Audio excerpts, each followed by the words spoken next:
Our ancestors hunted, foraged, and built their lives using only what the land provided.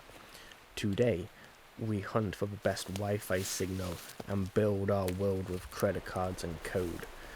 This great, insulting blanket of modernity has given us comfort, but it has cost us something fundamental, the primal language of the wild. We are creatures of the earth, yet we have become foreigners on our own planet, suffering from a collective, low-grade homesickness for the skills, for the instincts that once defined us. To be truly human is not just to manage civilization, but to master the relationship between ourselves and the environment that gave us life. BT Adventurez is not merely about survival, it is about reconnection. It is a challenge to trade the abstract comfort of the virtual world for the tangible reality of the natural one, to learn to read the compass in the moss, to find medicine in a root, and generate fire from friction. We will journey into the deep wilderness, not just to endure it, but understand it, reviving the core competencies of bushcraft and ancestral skills, because only when stripped of our easy conveniences, forced to rely on instinct and knowledge, can we finally bridge the chasm between who we are and who we were meant to be. This is where we stop surviving the world and start living with it.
Alrighty, ladies, gentlemen, boys and squirrels, welcome back everybody. My name's Benjamin and this is BT Adventurez. And as you can see behind me, we've brought out the hot tent for the night. We're in an awesome remote part of the woods. Got our own raging river behind us, as you guys can hear. So, stay tuned. In this video, I'm going to drop a wealth of knowledge as well as do an awesome cookout. I'm going to teach you guys some skills. We're going to talk about gear. It is going to be an awesome overnighter. So if you want to learn something new, you're not going to want to miss this video. Stay tuned.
So, first order of business, we're going to build ourselves a fire reflector.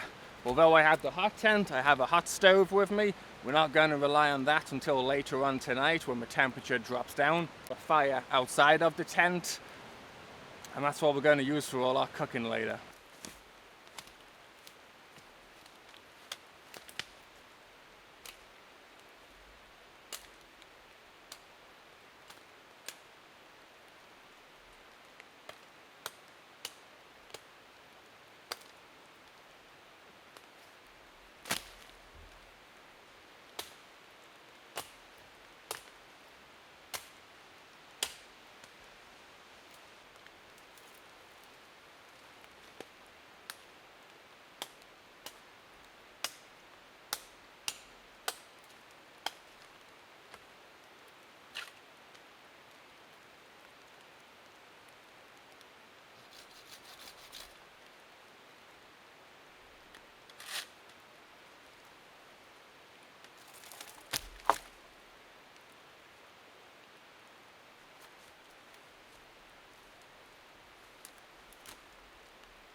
The trick to a sturdy fire reflector is to tie your lashings down low, and depending how tall you make it, and up high.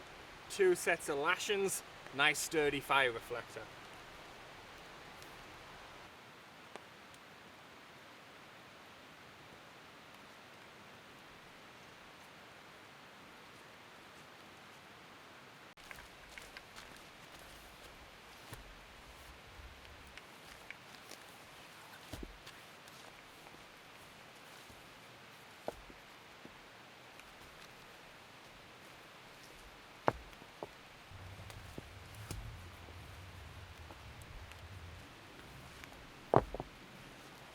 So lately, the weather here in the Pacific Northwest, we had an atmospheric river just before the Christmas holidays. We got over 10 inches of rain in a matter of hours.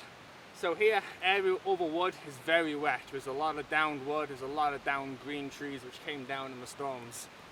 So I'm going to teach you guys how to start a fire using wet wood. In this case, I'm using Western red cedar.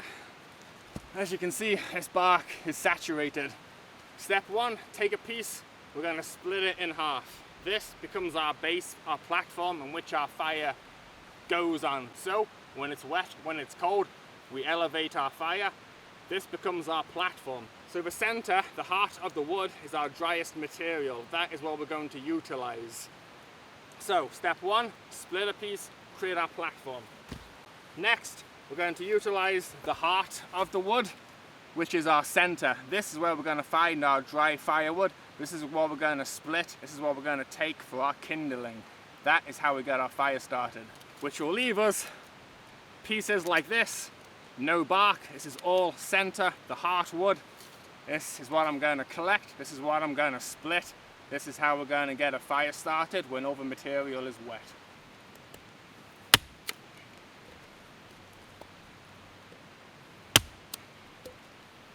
Take off the wet side, keep this dry stuff.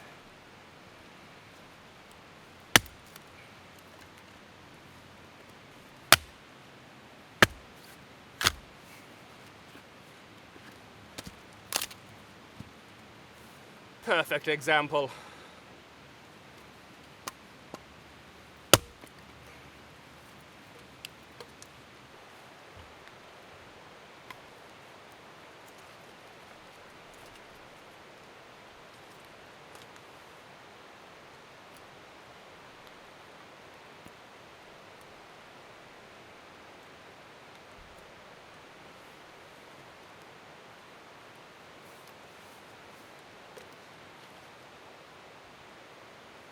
Cotton wool and Vaseline, quite frankly, there's no better fire starter.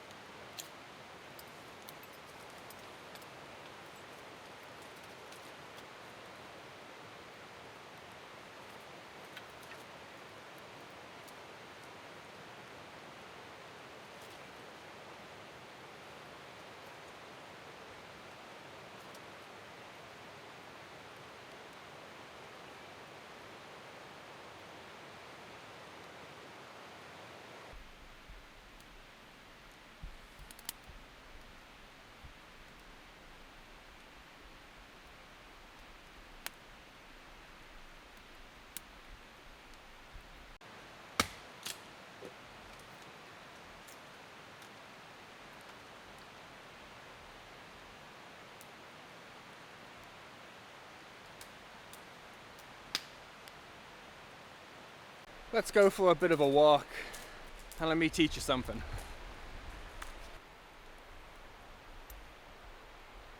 So this brings us to one of today's talking points, and that is sphagnum moss and how you can use it and how it can benefit you. First off, sphagnum moss can absorb 16 to 26 times its own weight in water. Its cells act like a sponge. It's highly antimicrobial and antibacterial. So that means if you get a cut, you can take some sphagnum moss, you can apply it to that wound, but it will help keep it sterile, it will keep it clean. Because of its antiseptic properties, since World War I, it has been used on cuts. You can apply it to a cut area because it's antiseptic. It will keep that wound clean. It will keep it sterile. You can apply a bandage. It will help stop the bleeding. Not only that, it has been used for babies' diapers. You can use it as toilet paper. Because of its antibacterial and antiseptic properties, you can actually wring it out and drink the water directly from it as well. Because it is so antibacterial, antimicrobial, providing you pick a clean source which hasn't had an animal urinate or defecate on it, sphagnum moss is edible raw. So ladies and gentlemen, sphagnum moss, you find it in the woods, you see it along trails. Now you know a little more about it, what it can be used for. It's really soft, it is spongy. If you're making a forest bed, it is a great choice to put on the top.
Alrighty viewers, so right now it's about 2:45 in the afternoon. Temperature is currently about 4 degrees Celsius. The snow line's coming down the mountains, so it'll probably get to below 0 tonight. However, once the hot tent's going and with this fire, see how warm we'll have it.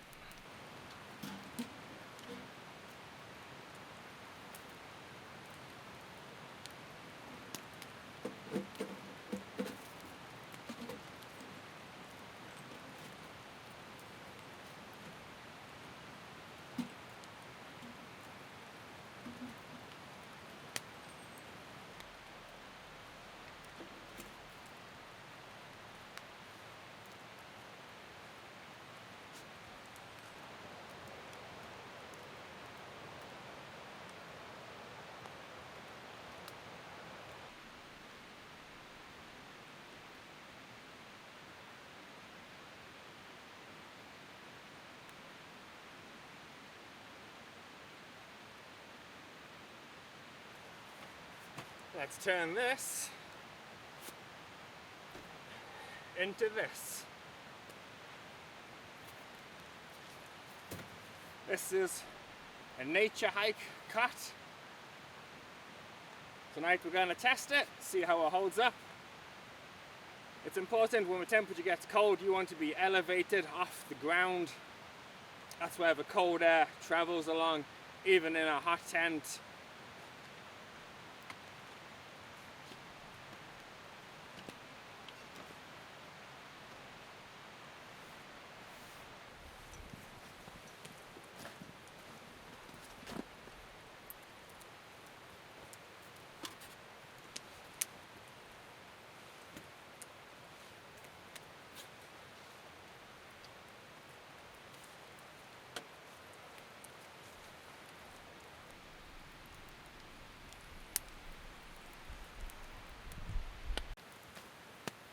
Alrighty, let there be light.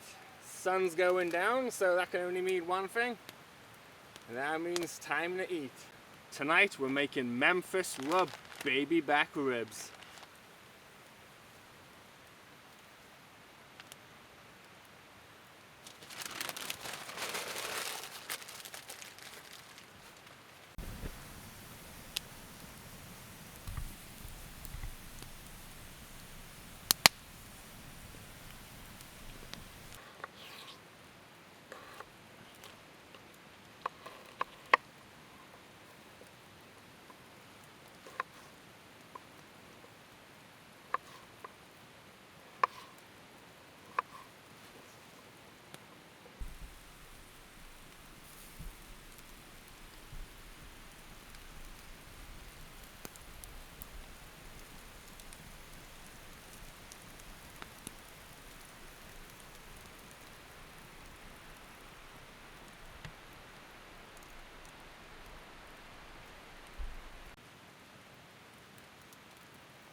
Alrighty everybody, I hope this video doesn't get cut short. I am having some battery issues tonight, so I'm hoping I can get everything filmed without it cutting too short or being too quick of a video. However, this brings us to our next point, something I want to talk about, which is needle tea. In this case, these are fir needles. However, often you can use pine. I do not have pine in my area, so we just take some clean needles and then we place them into our cup of water and we let them steep. So let's talk about needle tea. Pine, spruce, fir needles are very rich in vitamin A and C. So what does that mean? It means they are very high in antioxidants and anti-inflammatory. Provides immune support and respiratory relief. So for immune support, it helps with sore throats, it relieves and clears mucus, and boosts white blood cells. It has antioxidants, which helps relieve chronic disease, as well as it promotes anti-aging benefits. It's anti-inflammatory, so naturally it reduces inflammation, as well as easing conditions like arthritis. Needle tea. Use caution when breaking them up because they can get stuck in soft tissue, they can get stuck in your throat.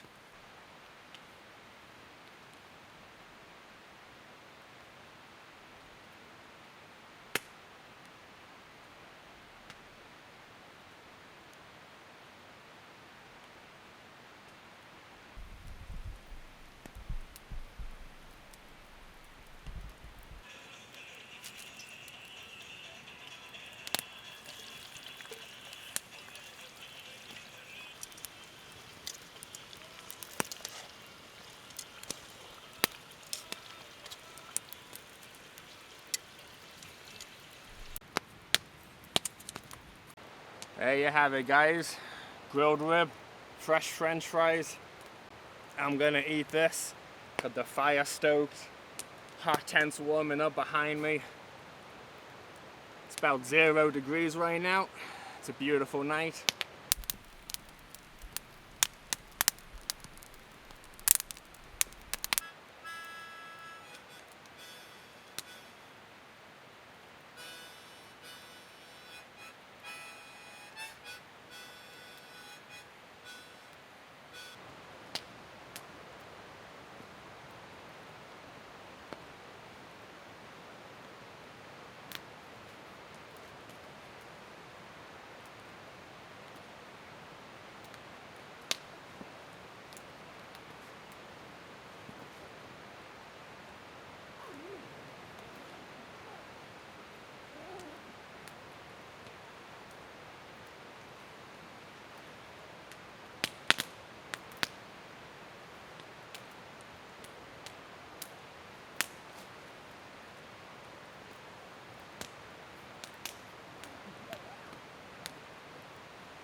Alrighty everybody, it's that time to call it a night.